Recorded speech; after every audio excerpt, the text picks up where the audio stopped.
Assalamualaikum warahmatullahi wabarakatuh. Perkenalkan saya Syifa Nafila, dari kelompok 2A. Jadi kami di sini akan mempresentasikan hasil review dokumen perencanaan perbatasan Kabupaten Sragen dengan Kabupaten Karanganyar. Adapun anggota kami, yang pertama ada Didi Nur Rahman, yang kedua Fauzan Atarik, yang ketiga ada Rifki Safwan, yang ketiga ada Nanda Inana, lalu saya sendiri Syifa Nafila, yang kelima ada Tasya Yumna, dan terakhir ada Wana Haryani. Next. Untuk outline sendiri, yang pertama ada identifikasi persoalan, gambaran umum, yang ketiga ada review kesesuaian, yang keempat ada analisis persoalan, yang kelima ada konsep penanganan persoalan, dan yang keenam ada lesson learned. Oke, selanjutnya di identifikasi persoalan, ada 9 identifikasi persoalan yang akan dijelaskan selanjutnya di bagian gambaran umum. Selanjutnya masuk ke gambaran umum. Adapun gambaran umum dari identifikasi permasalahan yang hendak di atas guna mendukung perencanaan dan pengembangan wilayah pada kawasan strategis perencanaan di wilayah perbatasan Kabupaten Sragen. Ini pertama itu dia ada penetapan dan penegasan batas wilayah yang memiliki koordinat tidak sesuai dengan kondisi lapangannya, yang dimana dia teridentifikasi beberapa titik koordinat yang perlu dikaji ulang. Selanjutnya itu 2, adanya permasalahan batas kabupaten yang berupa jalan lingkungan sehingga menyebabkan terjadinya kendala dalam hal penganggaran kegiatan. Yang ketiga, permasalahan jalan usaha tani yang membatasi Kabupaten Sragen dan Kabupaten Karanganyar, yang dimana dia tidak memiliki pembatas pilar dalam mempertegas batas wilayah kabupaten. Yang keempat itu dia permasalahan jalan rusak akibat penambangan GLNC. Selanjutnya itu yang kelima, dia ada permasalahan saluran suplesi waduk batu berupa saluran yang non permanen. Yang keenam itu dia genangan di atas Kaliwulu. Genangan di Desa Kaliwulu, Kecamatan Kebak Ramat akibat tersumbatnya saluran drainase. Yang ketujuh, dia banyak pencemaran dan polusi yang ada seperti pencemaran air Sungai Bengawan Solo, yang dimana dia diakibatkan terganggunya kelestarian lingkungan hidup. Yang ke-8 itu ada permasalahan pemanfaatan ruang di Kabupaten Sragen, dan yang ke-9 dia permasalahan pada penyebaran penyakit menular yang diakibatkan oleh kualitas air yang kurang baik. Selanjutnya itu masuk ke review kesesuaian dokumen perencanaan. Adapun pedoman yang kami gunakan untuk melakukan kesesuaian pedoman berupa dokumen Permen ATR nomor 11 tahun 2021 dan dokumen yang kami pakai dokumen laporan akhir rencana tata ruang kawasan perbatasan Kabupaten Sragen. Ini mana pada muatan yang pertama ini dia memiliki kesesuaian dengan pedoman, ya, dengan alasan karena dilatar belakangi oleh tujuan untuk meningkatkan pembangunan di Kabupaten Sragen. Selanjutnya itu muatan kedua itu juga memiliki kesesuaian dengan pedoman di Permen ATR nomor 11 tahun 2021, yang dimana dia sesuai karena pada pedoman dan muatan mengacu pada perencanaan pembangunan untuk mewujudkan daerah yang maju.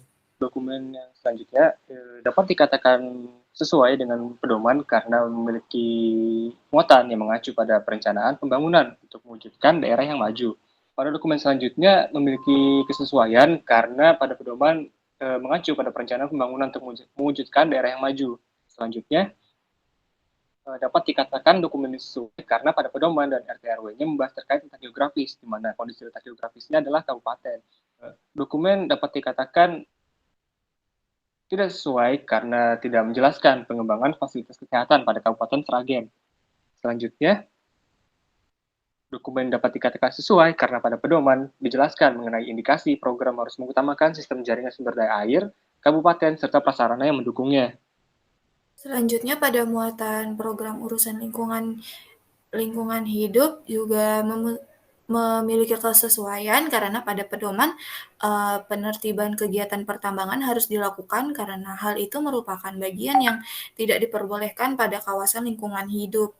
Pada program urusan sosial juga memiliki kesesuaian karena pada pedoman yang tertera dijelaskan bahwa pada kabupaten itu sendiri harus memiliki pelayanan sosial. Untuk urusan pertanian juga memiliki kesesuaian karena pada dokumen dijelaskan bahwa kawasan pertanian siap dilakukan pengembangan pada pusat pengolahan antar desa serta hasil produksi yang dapat dipasarkan secara global.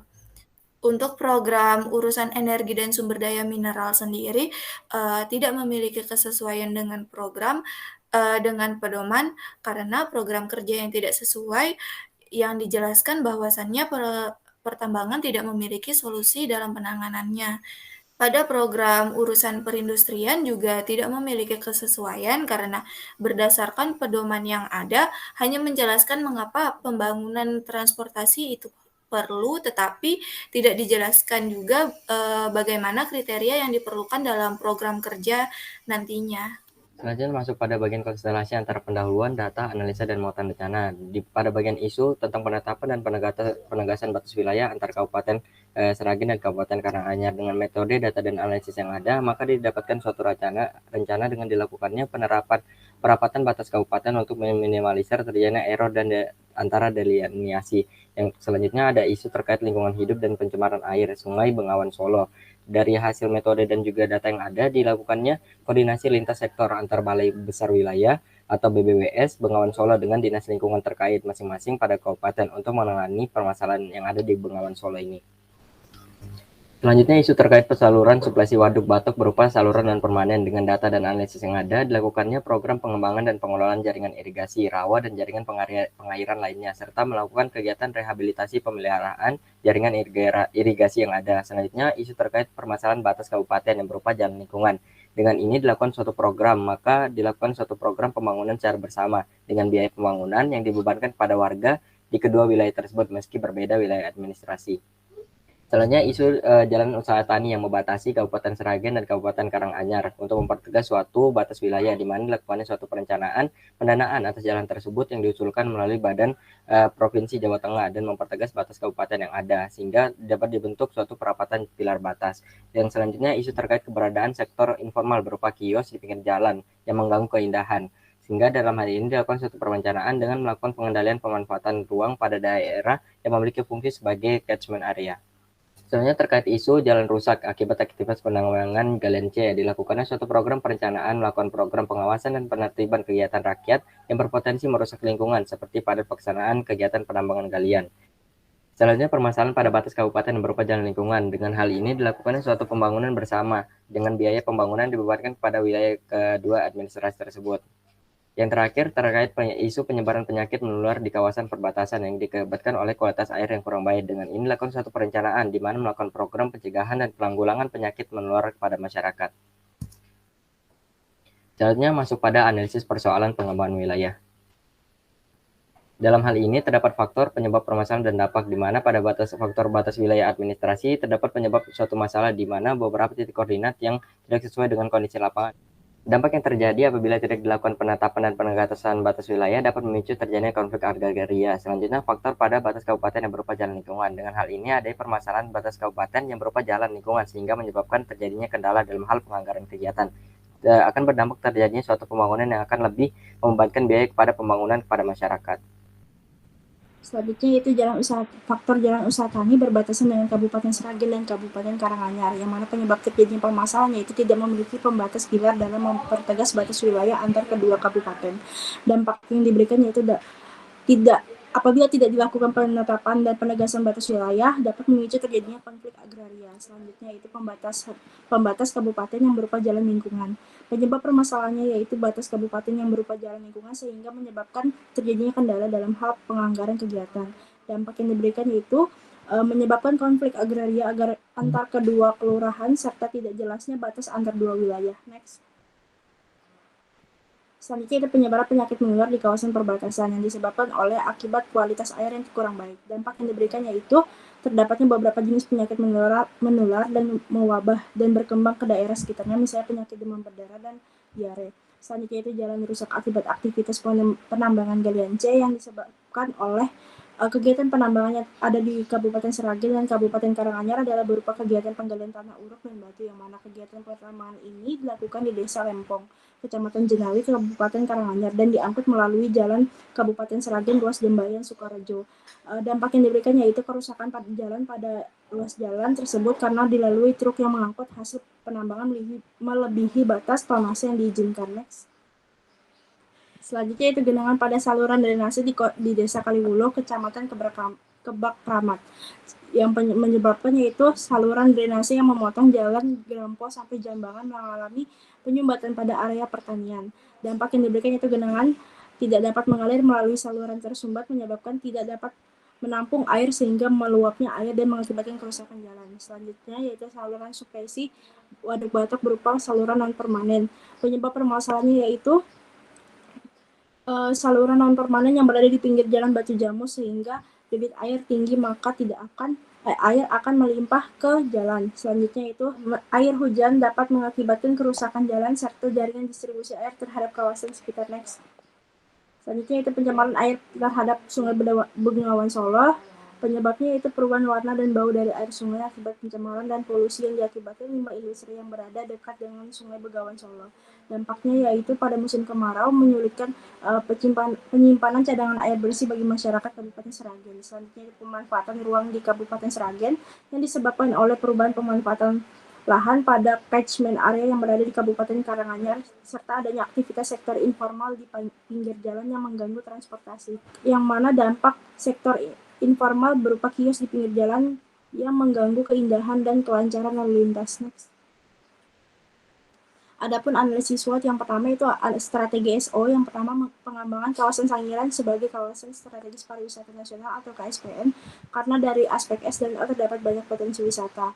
Lalu pengembangan desa batik untuk membantu peningkatan perekonomian masyarakat. Lalu pengembangan desa wisata di Kabupaten Sragen dengan melihat potensi kepariwisataan yang melimpah. Selanjutnya itu strategi WO yang mana yang pertama diperlukan adanya pengembangan sarana dan prasarana untuk menunjang rencana pengembangan kawasan strategis pariwisata nasional. Yang kedua, meningkatkan kelompok peduli terhadap lingkungan dan bergabung dalam komunitas dengan tujuan mengedukasi masyarakat terkait penguatan bidang sosial, ekonomi, budaya, dan mendukung kepariwisataan. Selanjutnya itu strategi ST. Yang pertama diperlukan adanya strategi penanganan bencana alam sebagai bentuk antisipasi dan kesiapan sebelum terjadi bencana. Yang kedua, perlunya perbaikan jalan dengan peningkatan dan pelebaran jalan pada beberapa titik jalan. Selanjutnya itu melakukan sosialisasi terhadap sumber daya manusia dan melakukan perawatan terhadap lokasi wisata yang ada di Kabupaten Sragen. Strategi WT yang pertama yaitu perlunya sosialisasi dan pemaparan terkait pengeluaran beasiswa pendidikan. Yang kedua yaitu perlunya pengendalian kondisi lingkungan hidup dan perbaikan pelayanan kesehatan. Next. Adapun perbandingan konsep penulis dengan dokumen, yang pertama konsep dokumen laporan akhir.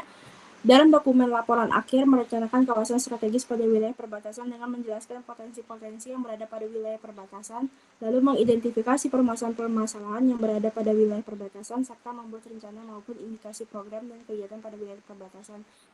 Konsep penulis yang mana konsep yang direkomendasikan yaitu mengidentifikasi potensi-potensi serta permasalahan yang terdapat pada kawasan strategis di kawasan wilayah perbatasan, lalu menganalisis permasalahan-permasalahan yang ada untuk mengetahui bagaimana cara mengatasinya, lalu merencanakan rekomendasi baik berupa kegiatan masyarakat maupun program pemerintah yang akan diberikan untuk menyelesaikan masalah-masalah pada wilayah perbatasan. Selanjutnya konsep penanganan persoalan pengembangan wilayah. Next.